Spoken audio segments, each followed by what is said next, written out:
আচ্ছা, আমরা লাস্ট দিন ওই আদর্শ গ্যাসের চাপের রাশিমালা থেকে কি কি সমীকরণ প্রতিপাদন করা যায় সেগুলো সবগুলা দেখছিলাম, সাথে কিছু ম্যাথও করছিলাম। আজকে আমরা আরেকটা রাশিমালা বের করব, সেটা হচ্ছে আমরা গড়মুক্ত পথ বলে একটা সংজ্ঞা পড়ে আসছিলাম আগে। তো সেই গড়মুক্ত পথের রাশিমালাটা কিভাবে হিসাব করা যায় সেই হিসাবটা করব। আর তারপরে সুযোগ হইলে, যদি টাইমে কুলায় আর তোদের ধৈর্য থাকে, তাহলে স্বাধীনতার মাত্রা বা ডিগ্রি অফ ফ্রিডম নামে আরেকটা টপিক আছে, সেটা একটু দেখব। ওকে, আচ্ছা তাইলে গড় মুক্ত পথ, গড় মুক্ত পথ, একবার সংজ্ঞাটা লিখে দিছিলাম প্রথম দিকে, আবার একটু বলে দিচ্ছি। কোন অণুর পর পর দুটি সংঘর্ষের দুটি সংঘর্ষের মধ্যবর্তী দূরত্বগুলোর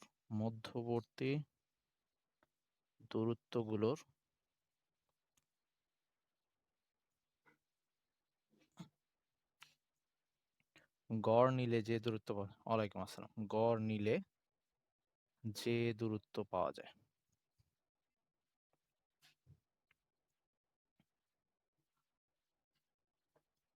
যায় তাকে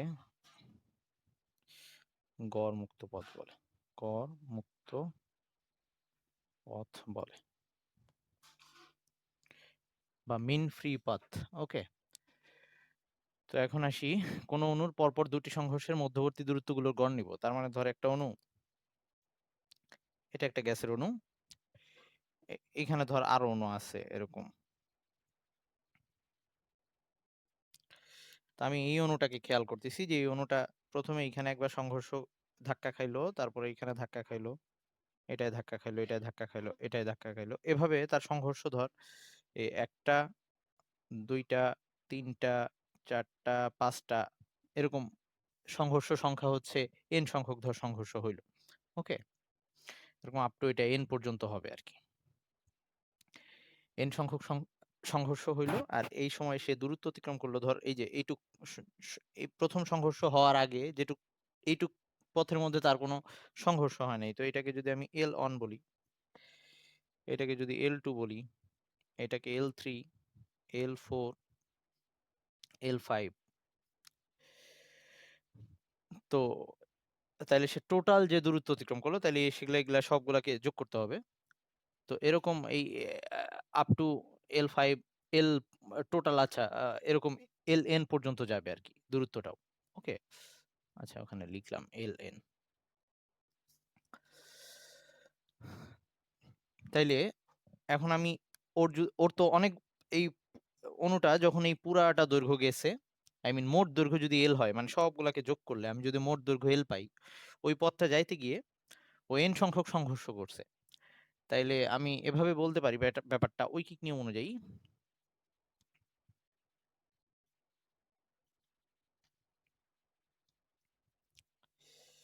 যে এল দৈর্ঘ্য অতিক্রম করতে, মোট দৈর্ঘ্যটা এল, এল বা এল পথ বলতে পারি, এল পথ বা এল দূরত্ব যেটাই বলি, অতিক্রম করতে, আচ্ছা এভাবে লিখি, এন সংখ্যক ধাক্কা সংগঠিত হয়, সংঘটিত হয় এল দূরত্ব অতিক্রম করতে।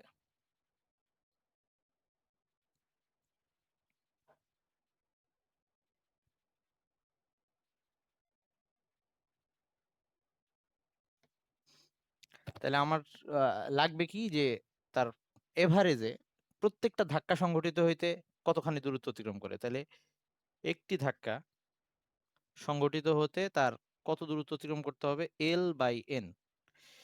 এই এল বাই এন, এইটাকেই আমরা গড় মুক্ত পথ বা ল্যামডা বলতেছি, এটাকেই আমরা গড় মুক্ত পথ বা ল্যামডা বলতেছি। যে একটা ধাক্কা হইতে যে কোনো পরপর দুইটা সংঘর্ষ, মানে মাঝখানে ওই দুইটা সংঘর্ষের মধ্যবর্তী যে দূরত্ব, ওকে, এইটুক দূরত্ব অতিক্রম করতে n সংখ্যক ধাক্কায় যদি সে l দূরত্ব অতিক্রম করে, ওই একটা ধাক্কা মধ্যে সে কতখানি দূরত্ব অতিক্রম করছে ওইটা দিয়ে ভাগ দিলেই আমরা এই দূরত্বটা পেয়ে যাব। তো এটা এভারেজ, কখনো এটা বেশি লাগবে কখনো কম লাগবে এরকম, সো আমরা এভারেজটা বের করতেছি। তার মানে ব্যাপারটা অনেকটা এরকম যে আমরা সবগুলোকে যোগ করতেছি, তার মানে এটাকে আমরা ল্যামডা বলতেছি। তো ল্যামডা বা গড় মুক্ত পথ ইকুয়ালস টু আসতেছে l/n, যেখানে এল এল হচ্ছে মোট অতিক্রান্ত দূরত্ব, মোট অতিক্রান্ত দূরত্ব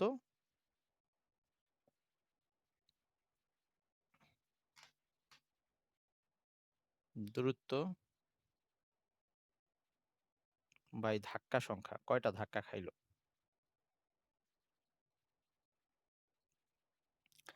তাহলে এরকম এটাকে এই চিত্র অনুযায়ী এটা লেখা যায় যে সবগুলাকে আমার ওই যে যোগ করা লাগবে, L2 L3 plus up to Ln,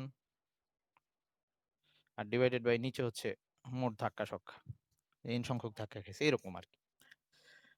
তো এইভাবে আমরা হিসাবটা বের করতে পারি, মানে সংজ্ঞা থেকে আমাদের এটাই বুঝাচ্ছে। তো আমরা এভাবে না করে আমরা এইটাকেই অন্য কোনো মেথডে বের করা যায় নাকি সেটা এখন চেষ্টা করব। আমরা গড়মুক্ত পথের রাশিমালাটা নির্ণয় করব, এভাবে না হিসাব করে আরেকটু ডিফারেন্ট ওয়েতে হিসাব করব।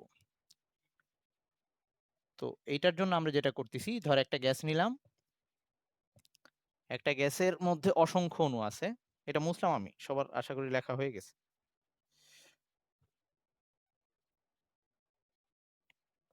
একটা গ্যাসের মধ্যে অসংখ্য অণু আছে, আর অণুগুলা সবসময় ছোটাছুটি করে একটা আরেকটার সাথে গতিশীল ধাক্কা খাইতে থাকে এবং পাত্রের দেয়ালে ধাক্কা খাইতে থাকে, এরকম আমরা জানি। তো আবার এটা উপরে আসছি যে গ্যাসের অণুগুলা দেখতে সবাই একই রকম এবং সদিশ গোলক আকৃতির, এটাও আমরা জানি।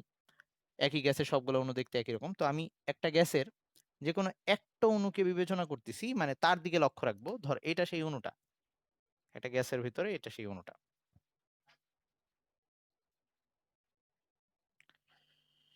এখন আমি চিন্তা করতেছি যে এই অণুটা এখান থেকে এই দূরত্ব পর্যন্ত আসবে, ধর একটা নির্দিষ্ট দৈর্ঘ্য ধরে নিলাম যে এই দূরত্ব পর্যন্ত যাবে, এল দৈর্ঘ্য পর্যন্ত যাবে। এইটুক দূরত্ব যাইতে গিয়ে সে আম, এই তার এইটুক দূরত্বের জন্য তার গড়মুক্ত পথ কত হবে সেটা আমি নির্ণয় করতে চাই। এটা যদি নির্ণয় করতে চাই তাহলে আমার এর জন্য আরেকটা ব্যাপার, সে এখানে কতগুলো অণুর সাথে সংঘর্ষ হবে, তো সেটা যদি আমি একটু দেখি তাহলে ব্যাপারটা এরকম। এ, ধরে নিলাম এই অণুটার ব্যাস হচ্ছে, এই অণুটার ব্যাস, ব্যাস মানে এইটুক আর কি, এই ব্যাসটা হচ্ছে সিগমা, এটা হচ্ছে অণুর ব্যাস, গ্যাসের অণুর ব্যাস।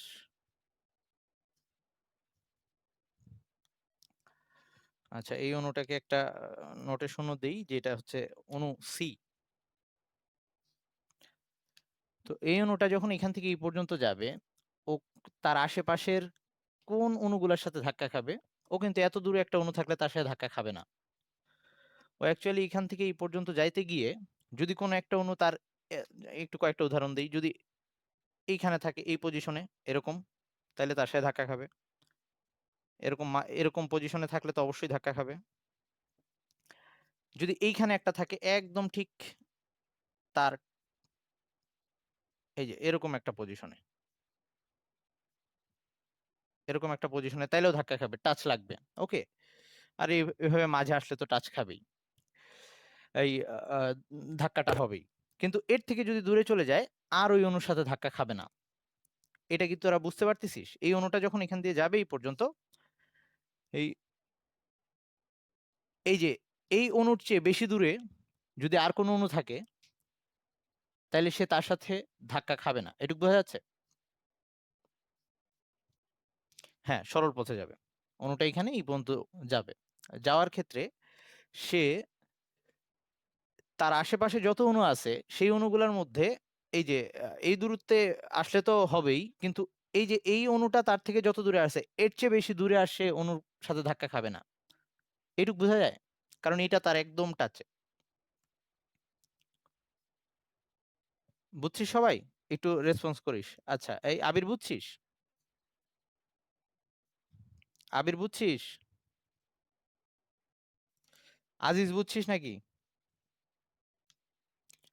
আচ্ছা, তাইলে এবার আসি আমরা এই যে এখন তাইলে আবার দেখ, এটা কিন্তু একটা 3 ডাইমেনশনাল এরিয়া। অণু যখন এখান দিয়ে যাবে, সে তার, আমি তো এটা উপরেরটা দেখাইলাম, এরকম নিচেও তার আরেকটা অণু থাকবে যার সাথে সে এই সর্বোচ্চ সর্বোচ্চ দূরত্ব, মানে যে অণুটা সর্বোচ্চ এই দূরত্বে আছে তার থেকে, সেটার সাথেও সে ধাক্কা খাবে। আবার এরকম এটা পাশেও আছে, ডান পাশেও আছে, বাম পাশেও আছে।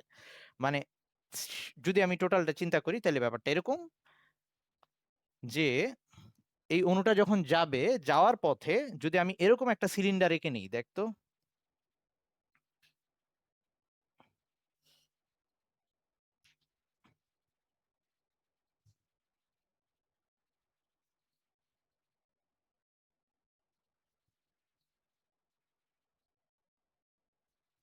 এই শেপের একটা সিলিন্ডার এঁকে নিই, এই সিলিন্ডারের মধ্যে যতগুলো অণু পড়বে, এই সিলিন্ডারের মধ্যে যতগুলো অণু পড়বে তার সাথেই কেবল ধাক্কা খাবে।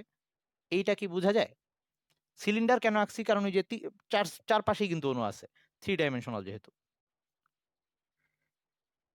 এইটুক সবাই বুঝছিস কিনা? এই অণুটা যাওয়ার সময় এই সিলিন্ডারের মধ্যে যতগুলো অণু থাকবে, যে সব অণুর কেন্দ্র থাকবে, এই সিলিন্ডারের মধ্যে যে সব অণুর কেন্দ্র থাকবে সেসবের সাথে ধাক্কা খাবে। দেখ, কোনো অণুর যদি কেন্দ্রটা এরকম থাকে, সিলিন্ডারের বাইরে থাকে, সে অণুর সাথেও ধাক্কা খাবে না। এইটুক বুঝতে পারতেছিস সবাই? আমার ওকে, ঠিক আছে। তাইলে আমরা এখানে একটা ব্যাপার লিখে দিই যে এই সিলিন্ডারটা আমরা কত, সিলিন্ডারের আমরা ইয়া করি, দৈর্ঘ্য হচ্ছে এল, আর সিলিন্ডারের তাহলে ভূমির ব্যাসার্ধটা কত হচ্ছে, মানে আর কি ওই যে সিলিন্ডারের যে ব্যাসার্ধ, সেই ব্যাসার্ধটা কত হচ্ছে, দেখ এটা যদি সিগমা হয় তাহলে এটা হচ্ছে সিগমার অর্ধেক। তো এই যে দুইটা অণুর মধ্যবর্তী দূরত্ব হচ্ছে সিগমা অ্যাকচুয়ালি, এই যে এটা যদি সিগমা হয় এটাও সিগমা, তার মানে এটা অ্যাকচুয়ালি সিগমার সমান। ওকে, এই সিলিন্ডারটার ব্যাসার্ধ অণুর ব্যাসের সমান। তাইলে আমি এখানে বাংলা কথাটা লিখতেছি এভাবে যে সি অণুটি এল দৈর্ঘ্য অতিক্রমের সময়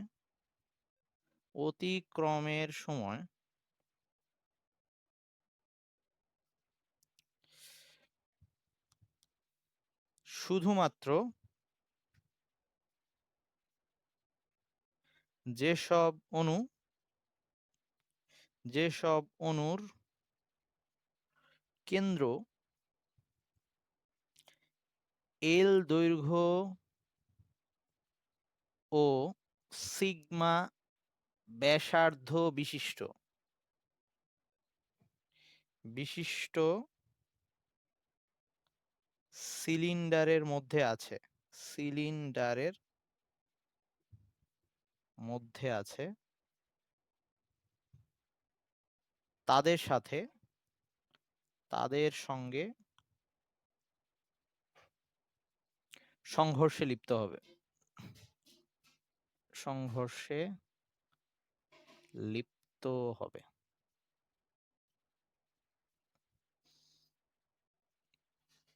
ওকে, তাহলে এই কথাটা লেখা যায়।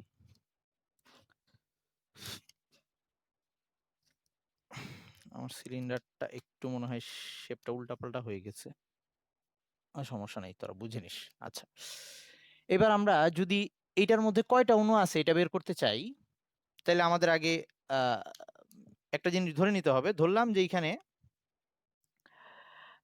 আই মিন তাহলে ও কয়টা সংঘর্ষে লিপ্ত হবে, মানে আমার তো লাগতে হচ্ছে অতিক্রান্ত দূরত্ব বাই ধাক্কা সংখ্যা। তো আমার এখন ধাক্কা সংখ্যা নির্ণয় করতে হবে।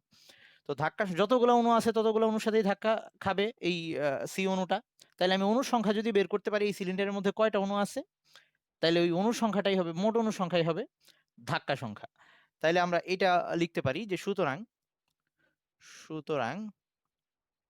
সংঘর্ষ সংখ্যা বা ধাক্কা সংখ্যা n ইকুয়ালস টু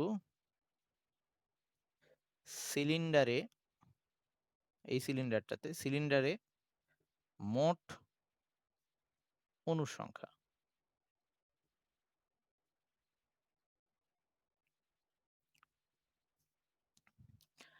ধাক্কা সংখ্যা ইকুয়ালস টু লিখতে পারি সিলিন্ডারের মধ্যে মোট অণুর সংখ্যা। তাইলে এখন এই লাইনটা মুছে দিলাম।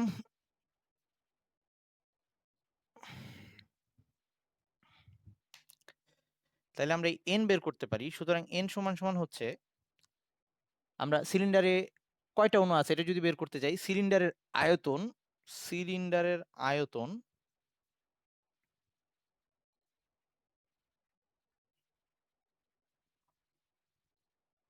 আয়তন ইন্টু একক আয়তনে অণুর সংখ্যা। মানে আমি সিলিন্ডারের প্রতি একক আয়তনে কতখানি ইয়া থাকে, কয়টা অণু থাকে সেটা যদি জানি, তার সাথে যদি সিলিন্ডারের মোট আয়তন গুণ দিয়ে দিই, তাহলে টোটাল কয়টা অণু আছে আমি পেয়ে যাব। কেউ না বুঝলে বলিস। আমি সিলিন্ডারের প্রতি একক আয়তনে কয়টা অণু আছে ওটা যদি জানি, তার সাথে যদি সিলিন্ডারের মোট আয়তনটা গুণ দিয়ে দিই, তাহলে আমি টোটাল কয়টা অণু আছে সেটা পেয়ে যাবো। আর সেটাই হবে ধাক্কার সংখ্যা আর কি। তাইলে সিলিন্ডারের আয়তন আমরা জানি যে পাই আর স্কোয়ার এল এরকম ছিল, তো পাই আর এর জায়গায় এখানে হবে sigma, sigma square L into একক আয়তন অণুর সংখ্যা, এটা আমরা ধরে নিলাম এন, ধরে নিলাম একক আয়তন অণুর সংখ্যা হচ্ছে এন। ওকে, এনটা ধরে নিছি। ওকে,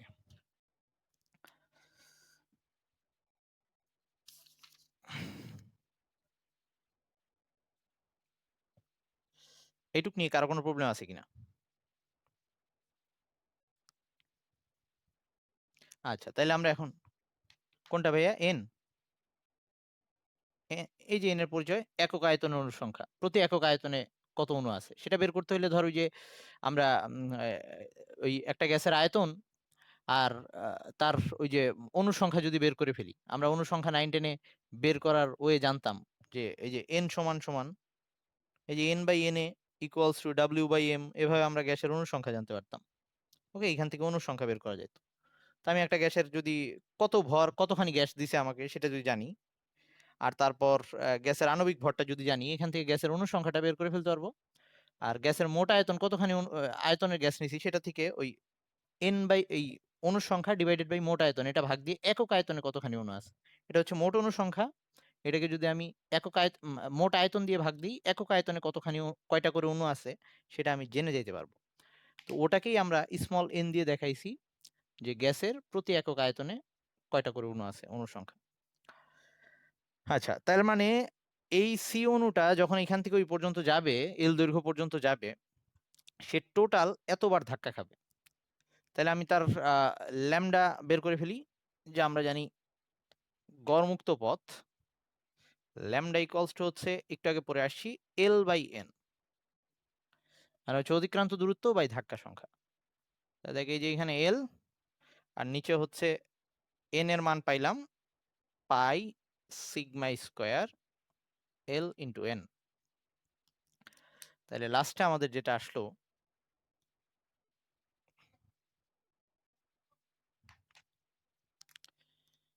সুতরাং lambda equals to 1 by pi sigma square বা N pi sigma square, N pi sigma square. দেখ এখানে এল নাই, মানে আমার ওই পথটা আর দরকার হচ্ছে না, পথ কাটাকাটি চলে গেছে। তার মানে আমি সিলিন্ডার যত বড়ই নিই বা ছোট চিন্তা করি তাতে কিছু আসে যায় না। তার মানে ল্যামডাটা নির্ভর করতেছে এই একক আয়তনে কত অণু আছে সেটার উপরে, একই সাথে অণুগুলার ব্যাসের উপরে। আচ্ছা, তাহলে পরিচয়গুলো লিখে দিই। তাহলে এখানে এন হচ্ছে একক আয়তনে অণুর সংখ্যা, অণুর সংখ্যা,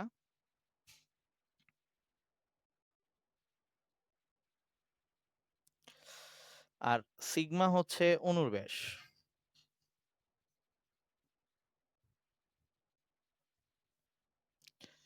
এই ক্ষেত্রে একটু খেয়াল রাখা লাগবে অঙ্ক করার সময়, যখন আমরা আমরা যদি একক আয়তন অণুর সংখ্যা এইটার এককটা যদি পার মিটার কিউবে নেই, মানে কয়টা অণু আছে এত টি পার মিটার কিউব এভাবে দিবে, তাহলে আমাদের সিগমার মান আসবে হচ্ছে, সিগমা হচ্ছে ব্যাস, অণুর ব্যাস, তো অণুর ব্যাস এটাকেও নিতে হবে মিটারে, সিগমা হচ্ছে অণুর ব্যাস, এটাকেও নিতে হবে মিটারে, আর তখন এই যে ল্যামডা ল্যামডা পাবো মিটারে। ওকে, এই এককগুলো যেন ঠিকঠাক থাকে, ল্যামডা তখন মিটার। ওকে, আর যদি এন সেন্টিমিটার কিউবে থাকে তো আমরা সবসময় এক কাজ করবো, মিটার কিউবে কনভার্ট করে নিব আর কি। তো তখন এই যে এটা সেন্টিমিটার, এটা সেন্টিমিটার, তো আমরা যেটা করব সবগুলাকে একই এককে কনভার্ট করে নিব, হয় সবগুলাকে মিটার বানাই নিব অথবা সবগুলাকে সেন্টিমিটার বানাই নিব। আমরা সবসময় এসআই দিয়েই করি, তো এই ব্যাপার যেন খেয়াল থাকে। আচ্ছা, এখন আসি এই পদ্ধতিতে যে করলাম, এই পদ্ধতিটার নাম ছিল ক্লসিয়াসের পদ্ধতি। ওকে, তো এইটা হচ্ছে ক্লসিয়াসের পদ্ধতিতে, বিজ্ঞানী ক্লসিয়াসের পদ্ধতিতে গড়মুক্ত পথের রাশিমালা। তো এটা হচ্ছে ক্লসিয়াস ক্লসিয়াস পদ্ধতি, ক্লসিয়াস পদ্ধতি। তো ক্লসিয়াস পদ্ধতিতে এই জন্য এটাকে আমরা ল্যামডা সি দিয়ে দেখাইতে পারি, সি দিয়ে আমরা ক্লসিয়াসকে বুঝাচ্ছি, ল্যামডা সি এরকম করে দেখাইতে পারি। তো শুধু ল্যামডা দিয়ে লিখলেও সমস্যা নাই, কয়েকটা পদ্ধতিতে আছে। তো আরো দুইটা পদ্ধতিতে এই দুইজন বিজ্ঞানী এটাকে বের করছে, তাতে আহ, ওই ইয়াগুলা একই থাকছে, চলক বা ইয়াগুলা এখানে যে রাশিগুলা দেখতেছি সেগুলা সব একই আছে, জাস্ট কনস্ট্যান্টটা একটু চেঞ্জ হয়েছে। কনস্ট্যান্টটা কার জন্য কত আসছে আমি একটু লিখে দিচ্ছি। হ্যাঁ ভাই বল। মানে অনুসংখ্যার পরিচয়টা কি ছিল? একক আয়তন অনুসংখ্যা মানে হচ্ছে উপরে এত টি পার আয়তন, তার মানে অনুসংখ্যা সবসময় এই নিচে ভি থাকতেছে, উপরে টি, টি কে তো আর আমরা এককে লিখতেছি না, তাহলে পার মিটার কিউব বা পার সেন্টিমিটার কিউব হবে। সবাই কি বুঝছিস? এটা ছিল একক আয়তনের অনুসংখ্যা। ওকে,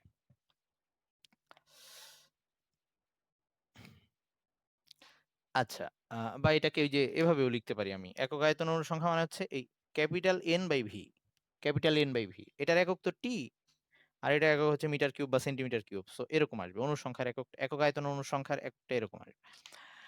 আচ্ছা, এটা হচ্ছে ক্লসিয়াসের পদ্ধতি গেল।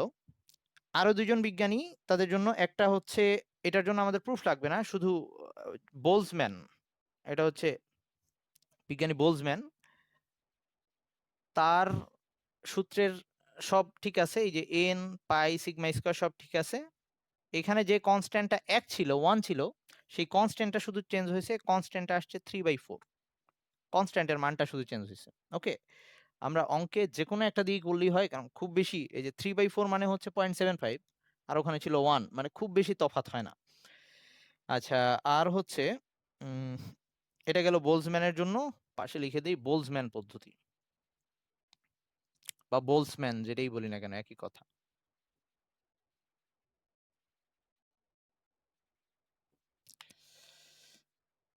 আর যদি আরেকজন বিজ্ঞানী ম্যাক্সওয়েল, তারটা অনুসারে এই কনস্ট্যান্টের মানটা হচ্ছে 1/√2, কনস্ট্যান্টের মানটা খালি চেঞ্জ হবে, 1/√2, ওটা ঠিক থাকবে, N pi sigma square, Maxwell.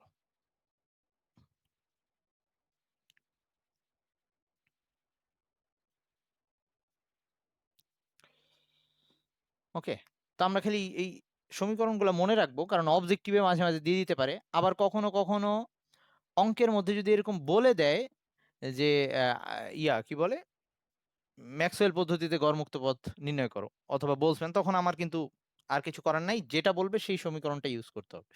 আর যদি কোনো কিছু না বলে দেয়, নর্মালি এইটা বা এটা ইউজ করা হয়, ইসহাকের বইয়ে মেবি এইটা দিয়ে করা হয়েছে অঙ্কগুলা, আর তপন মোটামুটি এগুলা দিয়ে সব অঙ্ক করছে, তো কোনো সমস্যা না।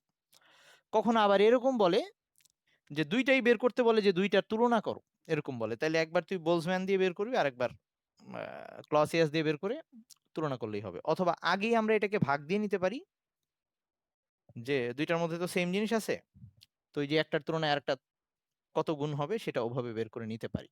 ওকে, তো আমি যদি অনুপাতটা একটু লিখে দিই, যে আমি যদি এরকম বের করতে চাই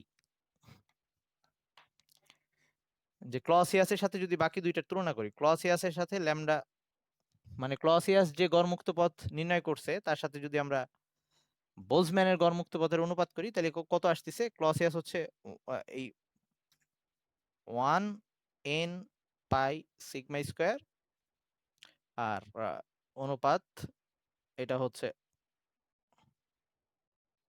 3/4 n পাই সিগমা স্কোয়ার, মানে অনেকটা 1:3/4, উভয় পক্ষে 4 দিয়ে গুণ দিলে 4:3 এরকম আসছে। ওকে, আর একইভাবে যদি আমরা ওই যে ক্লসিয়াসের সাথে ম্যাক্সওয়েলের তুলনা করি তাহলে কত আসতেছে?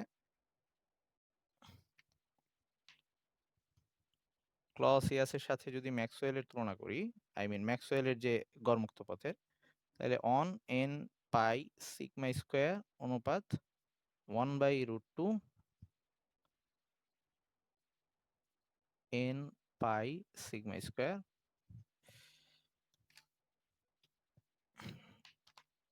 তাহলে এই ক্ষেত্রে আসতেছে 1:1/√2, তো √2 দিয়ে গুণ দিয়ে দিলে উভয় পাশে √2 × 1, অনুপাত 1:1 আর এই। আচ্ছা, এবার তারপরে আরেকটা জিনিস একটু দেখাবো, সেটা হচ্ছে এই আমরা এই ল্যামডার সাথে গ্যাসের ঘনত্বের সম্পর্ক আনতে পারি। ল্যামডার সাথে গ্যাসের ঘনত্বের সম্পর্ক আনতে পারি, সেটা কিভাবে আনা যায় এটা একটু দেখাচ্ছি। এটুকু লেখা হয়েছে আশা করি সবার। আচ্ছা,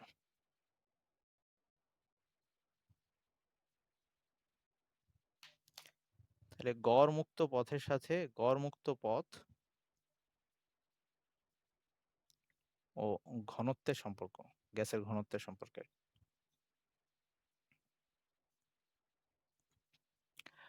সেটা কিরকম করে আনা যায়। ধর আমরা এইমাত্র বললাম অন ল্যামডা ইকুয়ালস টু, আমরা ওই ক্লসিয়াসেরটা দিয়ে করতেছি, N sigma N pi sigma square, হ্যাঁ এন পাই সিগমা স্কোয়ার। তাহলে এইখানে এন এর পরিচয় ছিল একক আয়তনে অণুর সংখ্যা, একক আয়তনের অণুর সংখ্যা। তো আমরা গ্যাসের ঘনত্বের সংখ্যাটা কি জানতাম? গ্যাসের ঘনত্ব ছিল হচ্ছে, ঘনত্ব রো ইকুয়ালস টু হচ্ছে একক আয়তনের ভর, একক আয়তনের ভর। তার মানে আমি যদি ওই একক আয়তনে যতগুলো অণু আছে সবগুলোর ভর নির্ণয় করি, তাইলে কিন্তু আমি একক আয়তনের ভর পেয়ে যাচ্ছি। এটা সবাই বুঝছিস কিনা? একক আয়তনে যতগুলো অণু আছে সবগুলা ভর নির্ণয় করলে আমি একক গ্যাসের একক আয়তনের ভর পেয়ে যাচ্ছি। এটা বুঝছিস? তার মানে এটাকে আমি এভাবে লিখতে পারি, একক আয়তনে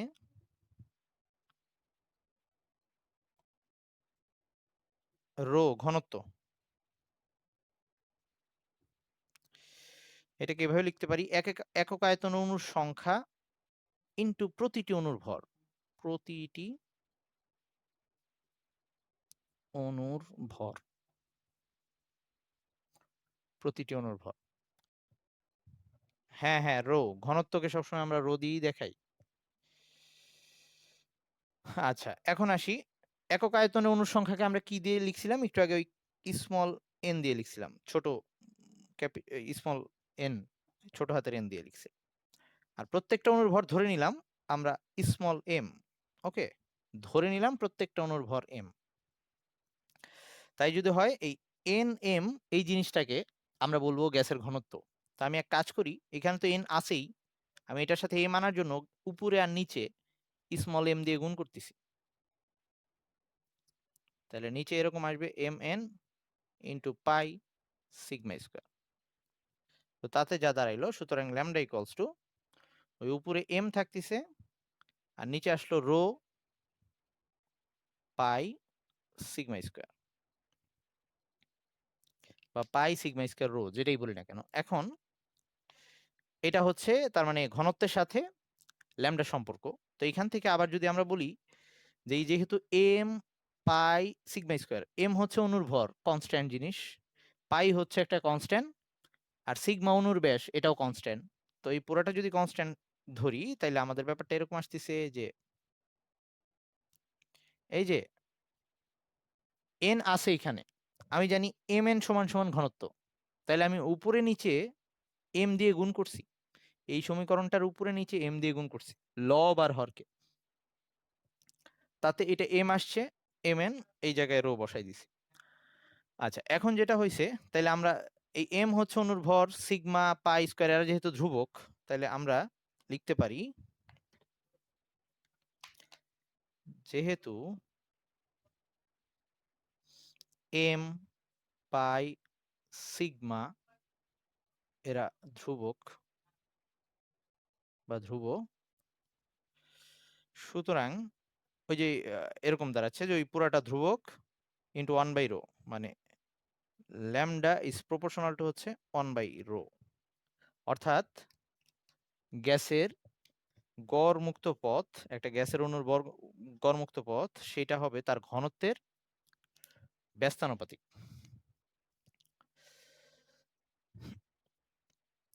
এইটুক নিয়ে কারো কোনো কোশ্চেন নাই আশা করি। আমাদের টাইম প্রায় শেষের দিকে, আবার একটু জয়েন দে সবাই। ওকে, আমরা এখন যে জিনিসটা নির্ণয় করব, ম্যাথে প্রায় এটা দেয়, তো একক সময়ে ধাক্কা সংখ্যা বা প্রতি সেকেন্ডে ধাক্কা সংখ্যা এটা বের করতে চাই। তো আমরা এখন নির্ণয় করব প্রতি সেকেন্ডে ধাক্কা সংখ্যা।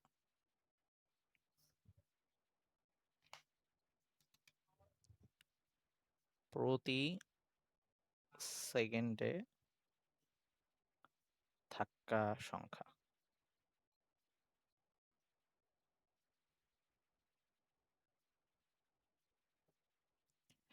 এমন হলো, এটাকে আমরা এন প্রাইম দিয়ে দেখাইলাম, প্রতি সেকেন্ডে ধাক্কা সংখ্যাকে আমি এন প্রাইম দিয়ে দেখাইলাম। তাইলে ধর এন সংখ্যক ধাক্কা হইতে যদি টি সময় লাগে বা টি সেকেন্ড লাগে, এন সংখ্যক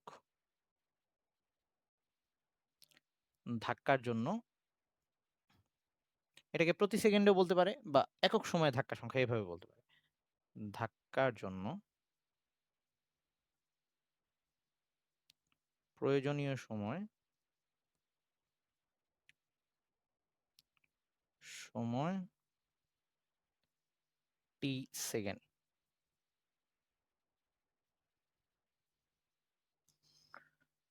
ওকে, তাহলে আমাদের একক সময়ে কতখানি লাগবে, এন প্রাইম হবে হচ্ছে এনটাকে টি দিয়ে ভাগ করতে হবে।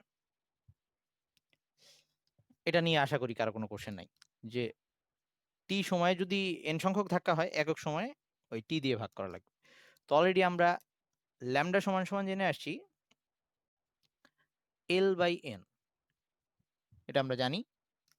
আবার আমরা যদি ওই S equals to VT, I mean দূরত্ব ইকুয়ালস টু বেগ ইন্টু সময়, এরকম যদি ধরে নিই, তাহলে এল সমান সমান ভি, ভি হচ্ছে গ্যাসের বেগ, তো আমরা ওই গ্যাসের আরএমএস বেগ যদি বিবেচনা করি, অণুগুলার আরএমএস বেগ, বেগ ইন্টু সময়। তার মানে এইটাকে আমরা লিখতে পারি ল্যামডা সমান সমান জানি এল বাই এন, আর এখানে এল সমান সমান আবার ওই যে এস ইকুয়ালস টু ভিটি, সেই সূত্র দিয়ে লিখলাম যে S equals to VT, S equals to VT, গ্যাসের প্রত্যেকটা অণুর আরএমএস বেগ ইন্টু ওই যে সময় লাগছে, ওই সময়ে তারা যে দূরত্ব অতিক্রম করছে। তা আমি এখানে এই মানগুলো বসাই দিই, তাহলে তাহলে এন এর জায়গায় আমরা বসাই দিচ্ছি, এন এর জায়গায় বসাই দিচ্ছি হচ্ছে এন সমান সমান লেখা যায় L by lambda, L by lambda.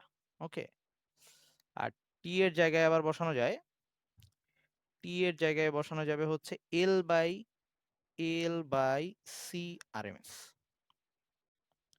এটা থেকে টি সমান সমান লেখা যায় এল বাই সি আরএমএস, আর এন সমান সমান লেখা যায় এল বাই ল্যামডা।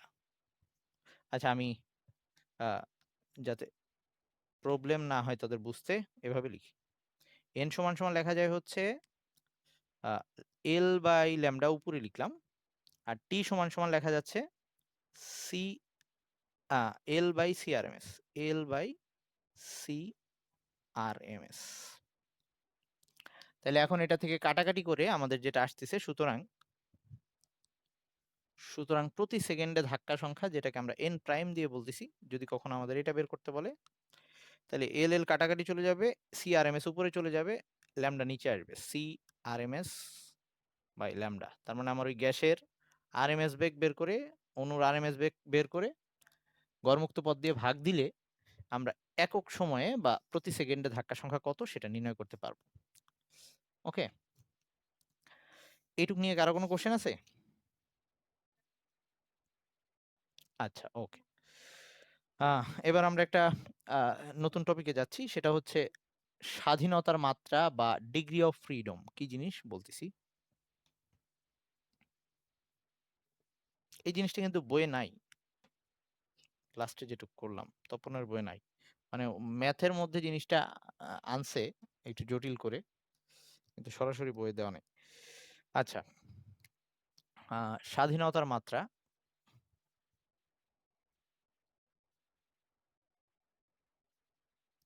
বা এটাকে বলা হয় ডিগ্রি অফ ফ্রিডম।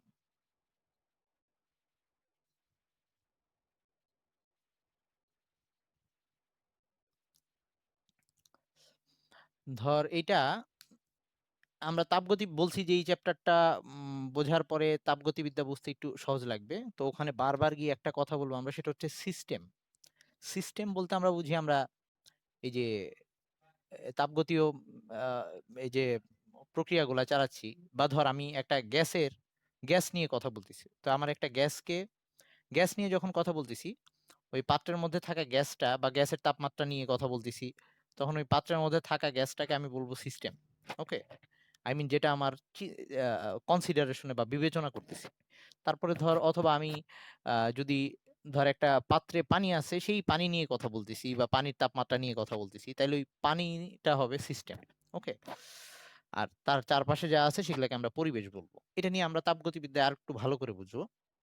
তো একটা সিস্টেমকে পুরাপুরিভাবে ব্যাখ্যা করার জন্য যে কয়টা স্বাধীন রাশির দরকার হবে, সেটাকে আমরা সিস্টেম বলতেছি। সরি, সেটাকে আমরা ডিগ্রি অফ ফ্রিডম বলতেছি। যেমন ধর একটা গ্যাস, পাত্রে রাখা একটা গ্যাস। এটাকে পুরাপুরিভাবে ব্যাখ্যা করার জন্য আমার কি লাগবে? আমার লাগবে হচ্ছে তাপমাত্রা, চাপ মানে পিভিটি, প্রেসার, আ আয়তন আর হচ্ছে তাপমাত্রা। ওকে? চাপ, তাপমাত্রা, আয়তন। তাইলে এভাবে ওই সিস্টেমটাকে ব্যাখ্যা করার জন্য আমার যেমন ৩ টা রাশি লাগলো, তাইলে ওর ডিগ্রি অফ ফ্রিডম হবে ৩। কথা কি বুঝতে পারছিস? একটা কিছুকে বলার জন্য যে কয়টা ইচ্ছা। যেমন ধর আমি একটা দ্বিমাত্রিক স্থানাঙ্ক ব্যবস্থায় একটা বিন্দুর অবস্থান বলতে চাই। আমার কয়টা স্থানাঙ্ক লাগে? এক্স আর ওয়াই লাগে। তাইলে এই ক্ষেত্রে তার ডিগ্রি অফ ফ্রিডম হবে 2। ওকে? তো এরকম একটা ব্যাপার। তাইলে আমরা এটার সংজ্ঞাটাকে আমরা ২ ভাবে বলতে পারি। আমি ২ টাকেই ব্যাখ্যা করতেছি। একটার ব্যাখ্যা অলরেডি পেয়ে গেলি। একটা হচ্ছে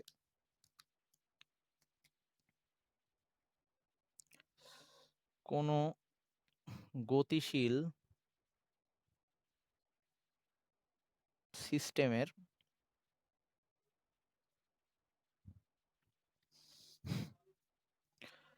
অবস্থান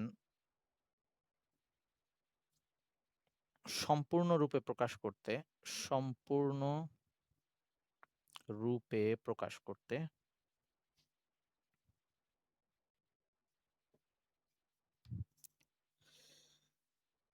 মোট যে সংখ্যক স্বাধীন রাশির প্রয়োজন হয়, বা প্রকাশ করতে মোট যে সংখ্যক স্থানাঙ্কের প্রয়োজন হয়, এটা লিখলেও হবে।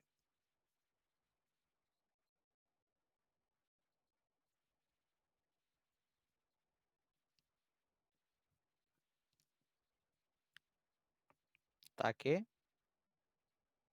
ডিগ্রি অফ ফ্রিডম বলে। আমি এটাকে DOF লিখলাম।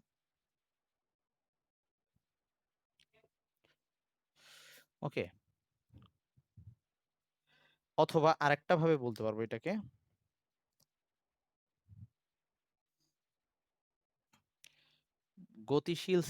কোনো গতিশীল সিস্টেমের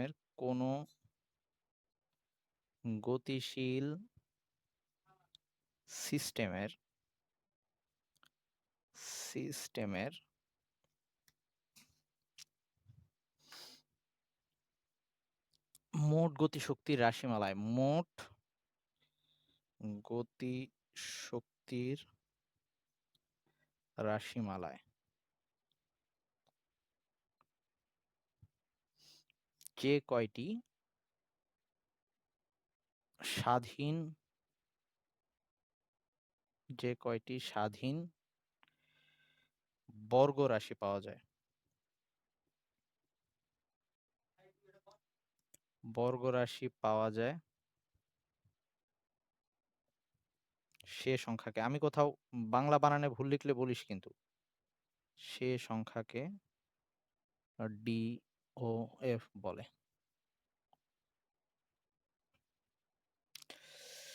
DOF বলে, I mean degree of freedom বলে। ওকে, এখন এই যে পরের সংজ্ঞাটা যদি বোঝাই, এটা কিভাবে, ধর একটা কোনো একটা বস্তু বা ধর একটা পিঁপড়া, সেটা এক্স অক্ষ বরাবর চলতেছে। ওকে, আই মিন সোজা একটা লাইনের উপর দিয়ে চলতেছে এরকম একটা। ওকে, শুধু এক্স অক্ষ বরাবর চলতেছে।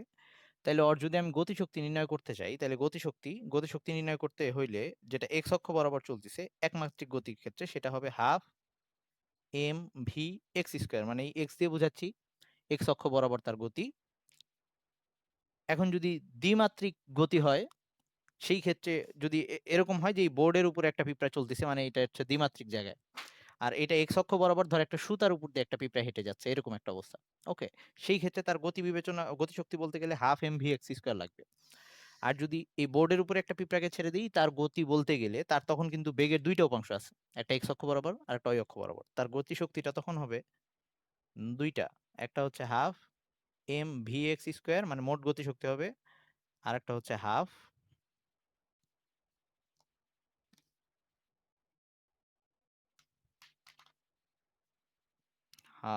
M V Y square. Okay, তাহলে এখানে বর্গ রাশি কয়টা পেলাম, এখানে পুরো মোট গতিশক্তির মধ্যে প্রথম ক্ষেত্রে বর্গ রাশি একটা ছিল, তাহলে ওর ডিগ্রি অফ ফ্রিডম 1। এরকম দ্বিতীয় ক্ষেত্রে তার মোট গতিশক্তির মধ্যে রাশিমালায় বর্গ রাশি ছিল দুইটা, এই যে বর্গ রাশি, এটা হচ্ছে দুইটা, এই জন্য এই ক্ষেত্রে আমাদের ডিগ্রি অফ ফ্রিডম আসবে 2। ওকে, তাহলে এভাবেও বলা যায় জিনিসটা, আশা করি প্রবলেম নাই। এবার একটু কনফিউজিং জিনিসে যাব। তাহলে একটা ব্যাপার দাঁড়াচ্ছে, ধর আমার যদি একটা পাত্রের মধ্যে আহ, ওই আহ, এক পরমাণু গ্যাস মানে হচ্ছে যে গ্যাসের অণুগুলার মধ্যে একটা মাত্র পরমাণু থাকে, যেমন হচ্ছে আর্গন, মানে ওই নিষ্ক্রিয় গ্যাসগুলা, তারা একটা পরমাণু আকারেই থাকে, আগের দিন বলছি। তো এরকম যদি এক পরমাণু গ্যাস হয়, তখন ওই গ্যাসের মধ্যে অণুগুলা সবগুলা এরকম পরমাণুগুলা এরকম একটা একটা করে এক পরমাণু গ্যাস যদি হয়,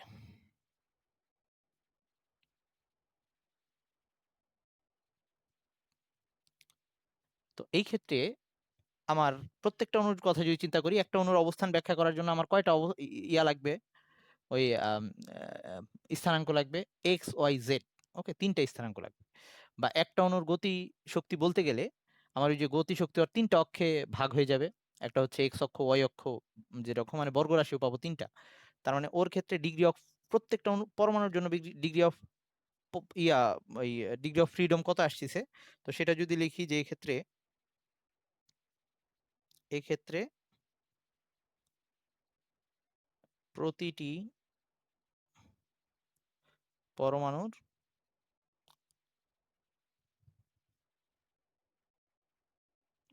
DOF সেটা কত আসতেছে, তিনটা স্থানাঙ্ক লাগতেছে, তাহলে এই ক্ষেত্রে আসতেছে 3, এইটা।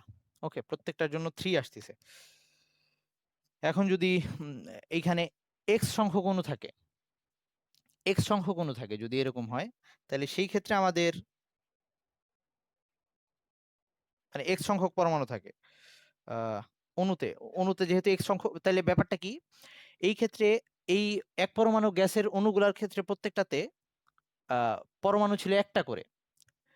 তাইলে যেহেতু তার পরমাণুর মধ্যে একটা করে অণু আছে, এই জন্য তার ডিগ্রি অফ ফ্রিডম হয়েছে 3। ওকে, জাস্ট খালি ওই পরমাণুটার অবস্থান ব্যাখ্যা করতে গেলে আমার ওই তিনটা ইয়া লাগতেছে, আহ, স্থানাঙ্ক লাগতেছে এক্স ওয়াই জেড। আচ্ছা, তাহলে এখন যদি এরকম হয়, তার মানে এভাবে এভাবে বলতে পারি, এক পরমাণু গ্যাসের জন্য এটা কিরকম আসছে, সেটা আসছে হচ্ছে 3 × 1 বলতে পারি, এটা হচ্ছে যে এক পরমাণু গ্যাসের জন্য, তার মানে অণুতে যে কয়টা পরমাণু আছে এভাবে বলতে পারি। আচ্ছা, এখন যদি আমি এটা এরকম হয়, দ্বি পরমাণু গ্যাস হয়, প্রতিটি পরমাণু বা এইখানে প্রতিটি অণু বলতে পারি অ্যাকচুয়ালি, মানে এখানে পরমাণু আর অণু একই রকম, কিন্তু এক পরমাণু গ্যাস দেখে ওখানে একটা একটা করে প্রতিটা অণু বলতে ওখানে একটা করেই থাকে, অণুর মধ্যে আর একাধিক পরমাণু নাই।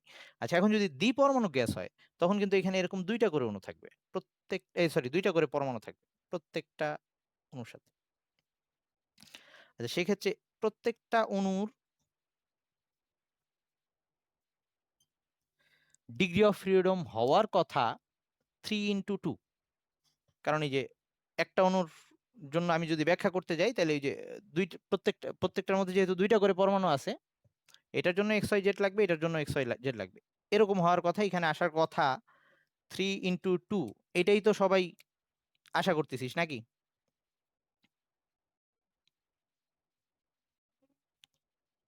অণুর ভেতরে পরমাণু, প্রতিটা অণুর ডিএফ মানে এই যে অণুর ভেতরে পরমাণু। আমি কি বলতে ভুল করে ফেলছি? আচ্ছা, ভুল করলে আচ্ছা ঠিক আছে। এই যে এই দুইটা মিলে মানে আগের বার অণু হয় হচ্ছে একাধিক পরমাণু মিলে, নর্মাল এটাই জানি, কিন্তু নিষ্ক্রিয় গ্যাসের ক্ষেত্রে আমরা অণু বলতে আর একটা পরমাণুই বুঝবো, কারণ নিষ্ক্রিয় গ্যাস অণু গঠন করে না, কারণ ওই যে তাদের অন্য পরমাণুর প্রতি কোনো আসক্তি নাই, এরকম একটা অবস্থা, ওরা এক পরমাণু গ্যাস। কিন্তু যেসব গ্যাস অণু গঠন করে এরকম গ্যাস কি হতে পারে, দ্বিপরমাণু গ্যাসের যদি একটা অণু নেই, একটা অণুর মধ্যে দুইটা করে পরমাণু আছে, তাইলে আমার একটা অণুর অবস্থা ব্যাখ্যা করার জন্য ওই ডিগ্রি অফ ফ্রিডম প্রত্যেকটা অণুর জন্য আগেরটাই যেহেতু 3 × 1 আসছিল, কারণ একটা করে পরমাণু ছিল অণুতে, এখন অণুতে যেহেতু দুইটা করে পরমাণু আসছে, প্রত্যেকটার জন্য এক্স ওয়াই জেড মানে হচ্ছে আমার 6 আসার কথা ডিগ্রি অফ ফ্রিডম। এটা কি বুঝছিস আবির, বুঝছিস? আচ্ছা, তাও কেমন কেমন লাগতেছে? আচ্ছা, একটু আবার একটু আগেরটাই চলে আসতেছে। আগের গ্যাসটা ছিল এরকম, এই ক্ষেত্রে এই যে অণুর অবস্থান ব্যাখ্যা করতে গিয়ে আমার এক্স ওয়াই জেড স্থানাঙ্ক লাগছে। এখানে অণু আর পরমাণু প্রত্যেকটা অণুর মধ্যে একটা করেই পরমাণু, কারণ এরা অণু গঠন করে না, এভাবেই থাকে। তো এখানে অণু বলতে অ্যাকচুয়ালি ওই পরমাণুকেই বুঝাচ্ছি। তাইলে যেসব গ্যাস হচ্ছে এক পরমাণু গ্যাস, তাদের ক্ষেত্রে আমার প্রত্যেকটা অণুর যদি বলি, গ্যাসের অণুতে অণুর জন্য প্রতিটা অণুর জন্য ডিগ্রি অফ ফ্রিডম কত হচ্ছে সেটা যদি আমি বের করতে চাই, সেটা আসছিল 3 XYZ প্রত্যেকটা অণুর জন্য। ওকে, কারণ একটা করেই পরমাণু আছে। আহ, তার মানে কি অ্যাকচুয়ালি কি করছি, 3 × 1 গুণ করছি, এই একটা পরমাণু ছিল এরকম একটা অবস্থা। এখন এখানে যদি প্রত্যেকটা অণুর আমি ডিগ্রি অফ ফ্রিডম ব্যাখ্যা করতে চাই, যেহেতু দুইটা করে পরমাণু আছে, তাহলে আগের সেন্স অনুযায়ী 3 × 2 হওয়া উচিত। বুঝছিস সেটা? হ্যাঁ, মানে আমরা ওই পরমাণুর সংখ্যাকে গুণ দিচ্ছে। হ্যাঁ, এইটা পুরাটা মিলে হচ্ছে অণু, আর প্রত্যেকটা হচ্ছে পরমাণু। ওকে, আচ্ছা, এখন এটা হওয়া উচিত, কিন্তু দেখ আমরা একটু এখানে আসি। ধর এরকম হইলো, এরকম দুইটা অণুর মধ্যে পরমাণু এরকম দুইটা পরস্পর যুক্ত থাকে, তাই না? আচ্ছা, আমি এই অণুর ধর এটা একটা ধরলাম এটা দ্বিমাত্রিক স্থানাঙ্ক এক্স ওয়াই। ওকে, তাহলে এরকম কানেক্টেড দুইটা কিছু আছে, তাহলে আমি ধর এইটার যে স্থানাঙ্কটা পাবো, ধর এটা এরকম পাইলাম 3, আচ্ছা ধর এটা পাইলাম 3 4। ওকে, আমি কথার কথা দিলাম। আর এটা ধর পাইলাম, এটা এরকম আসা উচিত না, আহ, ধর এটা হচ্ছে 5, এটা রয়টা 4ই থাকবে না, কারণ একই অক্ষ থেকে তারা একই দূরে আছে, সরি এক্স অক্ষ তারা আচ্ছা আমি কি লিখছি অ্যাকচুয়ালি, এক্স ওয়াই মানে হচ্ছে এক্স অক্ষ থেকে সমদূরত্বে তারা আছে, তার মানে এইটার দুইটার স্থানাঙ্ক সেম। তাহলে এই ক্ষেত্রে আমার কি চারটা স্থানাঙ্ক বলা লাগতেছে? একটা, দুইটা, তিনটা বললে হয়ে যাচ্ছে না? মানে এইটার আমি ওয়াই যা জানি ওইটার ওয়াইও তাই হচ্ছে, তাই না? এটা কি বুঝছিস? যখন দুইটা অণুর মধ্যে দুইটা পরমাণুর মধ্যে সম্পর্ক আছে, তার মানে তখন আমার স্থানাঙ্ক কিন্তু চারটা না বললেও হচ্ছে, তিনটা বলে দিলে বুঝে যাচ্ছে একটা দুইটার মধ্যে সেম। কথা বোঝা যায়? তার মানে এই ক্ষেত্রেও তাই। তাহলে কি জিনিসটা বাদ দিচ্ছি, ওই তারা কতভাবে সম্পর্কযুক্ত আছে, তারা এখানে একভাবে সম্পর্কযুক্ত, মানে এই একটা বন্ড দিয়ে যুক্ত আছে, তাহলে কতভাবে সম্পর্কযুক্ত সেই সংখ্যাটাকে বাদ দিয়ে দিচ্ছি, এই একটাকে বাদ দিয়ে দিতে হবে এইখানে, কারণ তারা এই যে একটা বন্ড দিয়ে তাদের যে কোনো একটা স্থানাঙ্ক মিলে যাবে সব সময়। তাহলে এই ক্ষেত্রে ডিগ্রি অফ ফ্রিডমটা হবে 5। এটা বোঝা গেছে কিনা? বুঝছিস সবাই? মানে ওই যে এক বাদ দিয়ে দিলাম, আবার বুঝিস নাই? একটা পরমাণুর স্থানাঙ্ক ব্যাখ্যা করতে আমার দুইটা, এই মানে অবস্থান ব্যাখ্যা করতে দুইটা স্থানাঙ্ক লাগছিল। দুইটা পরমাণু যখন একই সাথে যুক্ত, তখন আমার ওই পুরা মিলে যাওয়ায়, হ্যাঁ একবার একবার ওইটা তো তাইলে আর লাগতেছে না, আমি চারটাকেই তো আলাদা করে জানা লাগতেছে না, তিনটা জানলেই তো বুঝে যাচ্ছি ওদের পুরো অবস্থাটা, তাই না? বুঝছিস? তাহলে আমার ওই মিনিমাম যে কয়টা লাগবে, তাহলে মিনিমাম তার মানে এই ক্ষেত্রে চারটা লাগার কথা ছিল, লাগলো কত আসলো? আসলো হচ্ছে 1 এরকম আসলো, তাই না? আই মিন স্থানাঙ্ক যখন দুইটা, আর আমি তো এটা ত্রিমাত্রিক স্থানাঙ্কের জন্য নিছি, তাহলে ওই একটা বাদ দিয়ে দিব, 3 × 6 - 1, যে কোনো একটা তাদের মিলে যাবে। কথা বুঝছিস? সবাই বুঝছিস কি এটুক? আচ্ছা, তাহলে এখন যদি এই ত্রিপরমাণুক হয়, মানে অণুগুলা যদি ত্রিপরমাণুক গ্যাস হয়, বা ওই বহু পরমাণু, এর চেয়ে বেশি হইতে পারে, ত্রিপরমাণুক যদি হয়, ত্রিপরমাণুক হলে আবার দুইটা ব্যাপার সম্ভব। ত্রিপরমাণুক হলে আবার দুইটা ব্যাপার সম্ভব। এটাই হচ্ছে, অণুগুলা এইভাবে যুক্ত থাকতে পারে, মানে প্রত্যেকটা অণু এরকম হইতে পারে,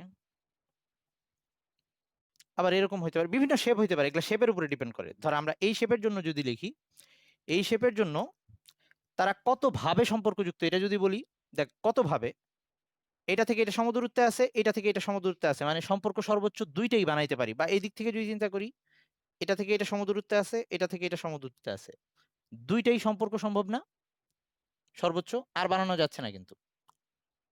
এটা বুঝছিস?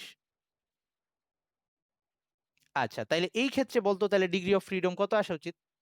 DOF কত আসা উচিত? মানে নর্মালি যেহেতু এটা ত্রিমাত্রিক স্থানাঙ্ক ব্যবস্থা, এই অণুর মধ্যে হচ্ছে, আমরা এখানে গুণ দিছিলাম কি দিয়ে? এই যে দুইটা করে পরমাণু ছিল, 3 সবসময় সামনে ছিল, প্রথমবার 1 দিয়ে গুণ দিছিলাম, এই ক্ষেত্রে 3-এর সাথে 1 গুণ দিছিলাম, আর কোনো সম্পর্ক নাই, 0 বিয়োগ দিছিলাম, এরকম DOF, কারোর সাথে কারো সম্পর্ক নাই। এখানে তারা একভাবে সম্পর্কযুক্ত ছিল, এই জন্য 3-এর সাথে 2 গুণ দিয়ে 1 বিয়োগ দিছিলাম।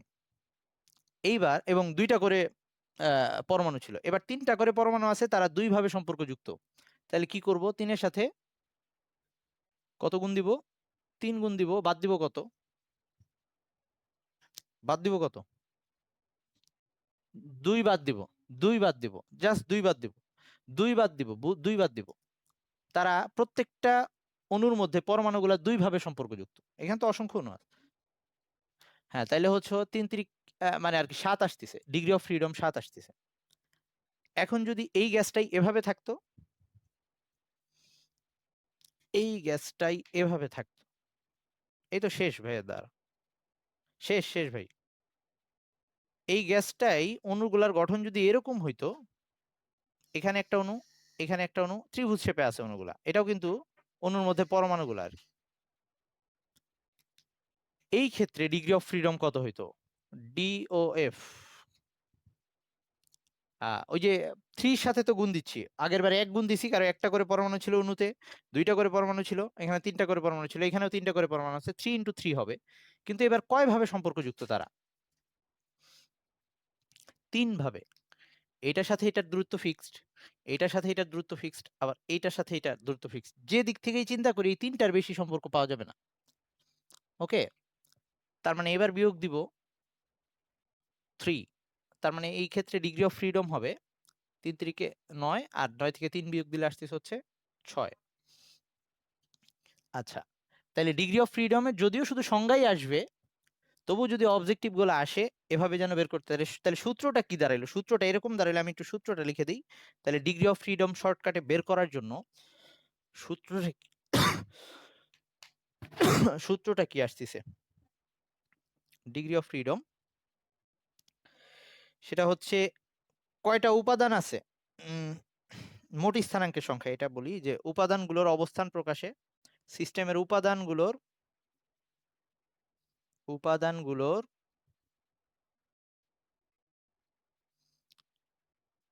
স্থানাঙ্ক, আচ্ছা, অবস্থান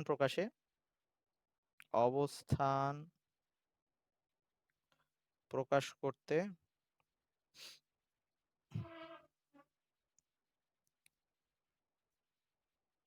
মোট স্থানাঙ্কের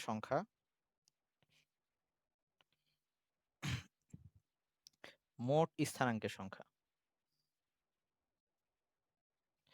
যেমন এখানে 3টা করে পরমাণু ছিল, তো মোট স্থানাঙ্ক লাগার কথা ছিল 3 × 9টা। তার থেকে একটা জিনিস বাদ দিছি। কি বাদ দিছি? বাদ দিছি হচ্ছে উপাদানগুলোর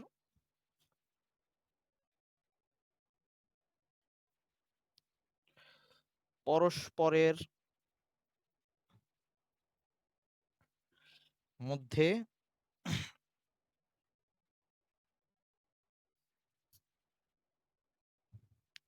মধ্যে স্বতন্ত্রভাবে স্বতন্ত্রভাবে বিদ্যমান বিদ্যমান সম্পর্ক সংখ্যা বিদ্যমান সম্পর্ক সংখ্যা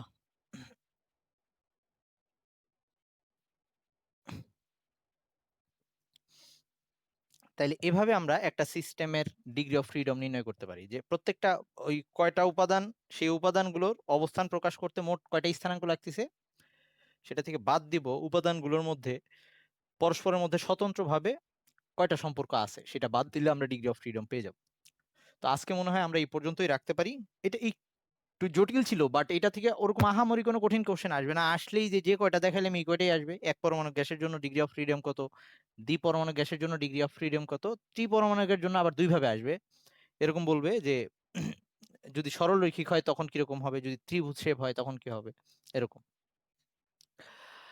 এরকম যদি 4টা পরমাণু হয়, 4টা পরমাণু যদি সরল রেখায় থাকে তখন কি অবস্থা হবে সেটাও বের করা যাবে। 4টা পরমাণু যদি চতুর্ভুজ শেপে থাকে তখন কি অবস্থা হবে সেটাও বের করা যাবে। এরকম বিভিন্ন অ্যাঙ্গেল থেকে বের করা যাবে।